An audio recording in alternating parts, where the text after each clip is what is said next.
Hello and welcome back to my craft room. You might be able to tell from the thumbnail that I've got something a bit exciting to tell you about today. At the end of this month, so July 2022, I'm going to be doing a collaboration with 6 other arty YouTubers.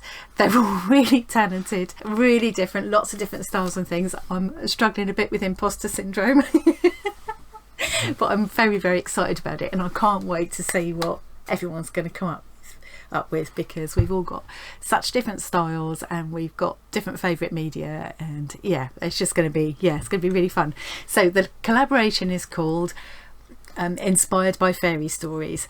Each of us will come up with a creative project inspired by fairy tales, and we'll each do a video. We'll all put the video out at the same time on the same date, so it was the 31st of July at 12:30 p.m. UK time, and we'll all link to each other as well, so everybody will be able to see all the different projects. So I'm just really excited about it, and I thought I'll come on today and just firstly tell you about all the other artists that are involved, and then give you a little peek at what I've been looking at for inspiration so far. I'm not going to tell you what I'm going to be doing, but I just thought, just give you a sort of little flavour of the kind of thing I've been looking at.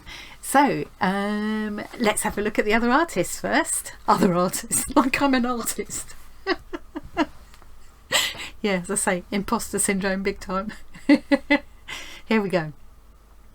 So we've got Zoe Hartist, Just Johnny Creations, Illustrator named Kasper, Gaby Chic Dolls, Emily Arts, Cutest Voodoo, and of course yours truly, Annie Claxton. I'm also known as ArtyFartyAnnie on some of my other social media. So yeah, as I say, all very different styles and mediums that we like to use. So and I've got half a dozen different things at least that I'd like to do. So obviously, you know, fairy stories, it gives you such a huge range. I mean, you can go quite cutesy with it and sort of Disney-fied.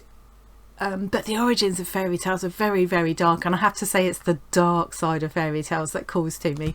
Some of the original versions are absolutely horrifying. I mean, in the original of Cinderella, the ugly sisters cut their toes off to try and get their feet into the glass slipper. They're so determined to catch the prince, you know, and that's just one example. I mean, the Little Mermaid used to fascinate me in a horrified way when I was a kid, because, you know, she goes to the witch and she gets legs instead of her tail, but she can never speak and she can't sing her beautiful song anymore. She can't speak to say to say who she is to anyone, and every step she ever walks on the earth will be agony. It's horrible, isn't it? But anyway, there are some beautiful artworks inspired by fairy stories over the years. Let me show you some of the stuff that I've been looking at for inspiration. I've got a little pile of books. I've been looking online as well. This is a lovely book by Iona and Peter Opie. I'm going to come down a little bit there. And I put some little markers in for some of the ones that have... I thought I must remember to show you this. This is Rex Whistler. You do see his illustrations crop up quite a bit. He's sort of mid-19th century.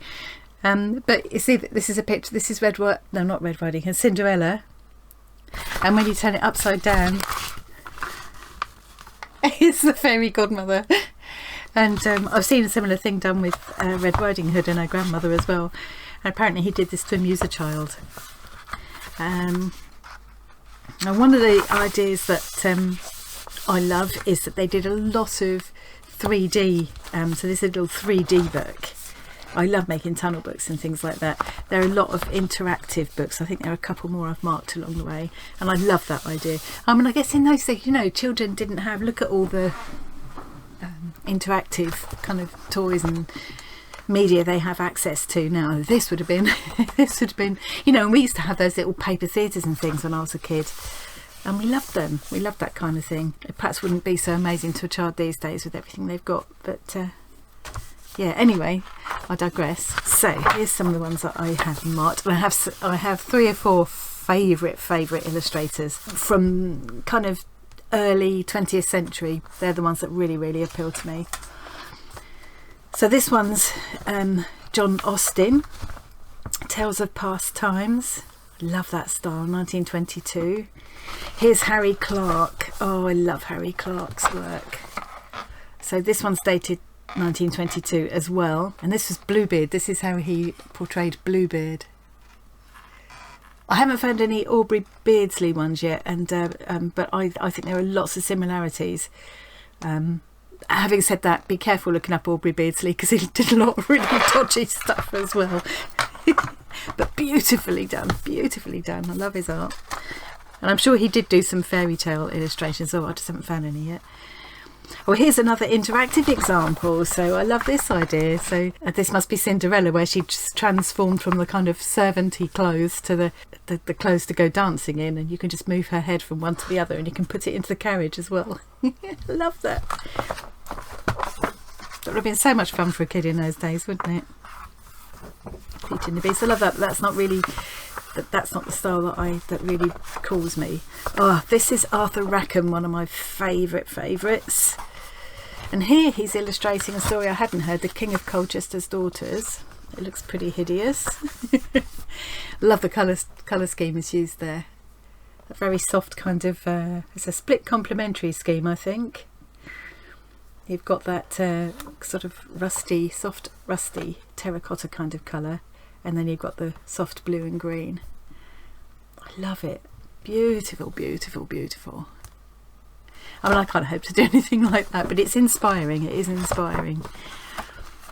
And one of the great things about this book is it's telling you some of the origins of the stories and some of the different versions of them in different countries. This is another Arthur Rackham, but it's in black and white. And this is Jack and the Beanstalk, another one of my favourites when I was a kid. Oh, it just brought back so many memories of stories I'd forgotten about. Oh, I loved. I had a big book of Hans Christian Andersen tales, and we had the Grimm's fairy tales as well. Very early age, I learnt to read very, very early, and I learnt to get lost in books very early. Oh, look, there's another Arthur Rackham. It's quite dark, that one, isn't it? The princess is squeamish where frogs are concerned. This one's Kay Nielsen. You see him quite a bit. Love that stuff. Look at that. It's beautiful. The Dancing Princesses. This one I've marked because it's another interactive one. Well, not kind of interactive, it's three-dimensional. You can see it's standing up right there. You can see it's standing proud of the page. Oh, the tinderbox. That was a story I'd forgotten about, and it used to, well, I was horribly fascinated by it. It's another one of those. It's a really strange story. The first dog with eyes as big as tea plates, and the next one with eyes, the dog's eyes got bigger and bigger. Oh, this is Harry Clarke again. And what do I have to do down in the tree? Asked the soldier. I found a brilliant, I haven't got it in this book, a brilliant illustration of the sea witch that the Little Mermaid goes to, done by Harry Clarke. And that's all just done with line work. Isn't it wonderful?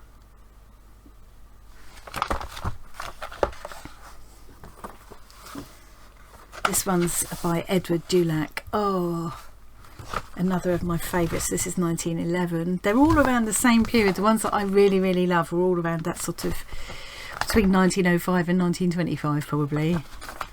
Oh, obviously Princess and the Pea, this one, or Princess and the Peas. Depends on, yeah, there are different versions of it. See how the illustrations change. So you've got Rex Whistler again on the left there, and then this is Edmund Dulac. Yeah.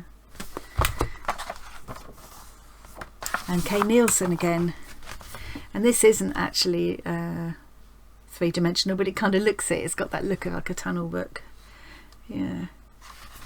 So that's kind of that's the kind of thing I've been looking at for inspiration. My first video will go out on the 31st of July at 12:30 UK time, 12:30 middle of the day UK time, along with everybody else's.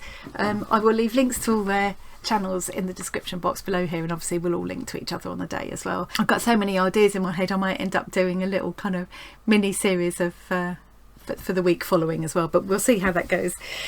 So yeah, I just thought I'd tell you all about that so you know what I've been secretly working on.